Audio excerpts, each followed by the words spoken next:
Sobat Film, kembali lagi bersama aku Azumi. Kali ini aku bakal bahas film pertama yang bikin aku takut, tegang, dan sedih di endingnya, yakni film Train to Busan tahun 2016. Ya, film zombie Korea yang dulu pertama kali tayang di TV, kalau gak salah pas aku masih SD kelas 5. Gak tau ya kelas berapa. Sejak saat itu film itu jadi film zombie favorit aku guys sampai sekarang. Dan juga aku sadar kalau ternyata film bisa nancep banget, bukan cuma karena cerita, tapi karena cara film itu ngomong lewat visual. Nah, ngomong-ngomong soal visual, kali ini aku bakal bahas tentang unsur dan prinsip visual dari film Train to Busan ini guys. Dan gimana sih keduanya bisa dipakai buat bangun narasi yang kuat banget sampai bisa bikin kita ngerasa ikut naik kereta ini bareng para karakternya. Yuk ikutin terus aku. Jadi, unsur visual itu adalah bahan masakan di suatu film, kayak garis, cahaya, warna, tekstur, dan ruang, sampai ukuran. Kalau prinsip visual itu kayak cara ngatur atau ngolah bahan-bahan tersebut biar enak dilihat, kayak keseimbangan, kontras, ritme, penekanan, proporsi, sampai kesatuan. Intinya unsur itu kayak apa yang dipakai dan prinsip itu gimana cara ngolahnya. Nah, sekarang kita lihat gimana Train to Busan bisa make semuanya dengan cerdas.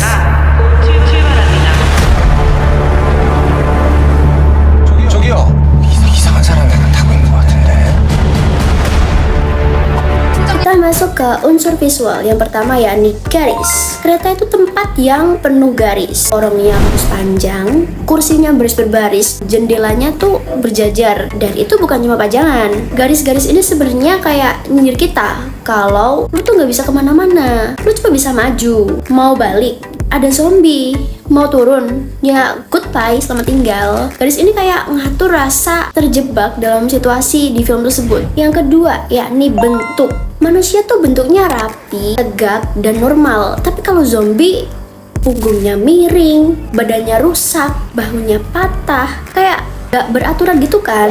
Jadi sejak awal tanpa dialog pun bentuk visual udah bilang ke kita kalau ini konflik antara keteraturan dan kekacauan. Yang ketiga yakni warna. Di Train to Busan warnanya tuh kayak dingin banget, abu-abu, biru lesu, dan hijau kusem. Warna-warna ini bikin kita ngerasa kayak dunia tuh gak bisa nafas. Tapi sekali kita lihat darah dan cahaya kuning hangat, itu tuh kayak ngasih harapan kecil di tengah dunia yang mati. Yang keempat yakni tekstur. Wajah zombie yang kasar, kaca yang retak, baju yang sobek, itu tuh bikin film terasa nyata, dekat, dan serem karena kita bisa merasa permukaannya. Yang kelima yakni ruang. Kereta ruang sempit, kalian gak bisa kemana-mana, dan kamera sering nunjukin lorong panjang yang seakan-akan gak berujung. Ruang kecil plus lorong panjang kayak ngasilin tekanan psikologis gak sih? Jadi ngebuat kita ngerasa kayak ikut disudutin. Yang keenam yakni cahaya. Cahaya di film ini sering datang dari jendela kereta, bukan dari lampu-lampu buatan. Banyak adegan yang backlight, bikin zombie kelihatan siluet dulu sebelum wajahnya jelas, dan itu bikin ngeri karena ketakutan tuh sebenarnya muncul sebelum kita sebenarnya melihat sesuatu. Sekarang kita masuk ke pembahasan kedua yakni prinsip visual. Ini cara unsur-unsur tadi diatur biar makin punya makna. Yang pertama yakni komposisi. Komposisi yang digunakan oleh film Train to Busan ini adalah asimetris. Film ini dominan pakai komposisi yang gak seimbang. Karakter tuh jarang banget ditempatin di tengah frame. Kadang agak ke kiri, kadang agak ke kanan. Kadang agak ke kanan, kadang ke kiri. Itulah pokoknya. Dan kadang fokusnya juga bisa geser. Ini bikin penonton gak nyaman, dan itulah tujuannya, membuat dunia mereka seakan-akan kayak udah gak stabil. Kontras juga penting.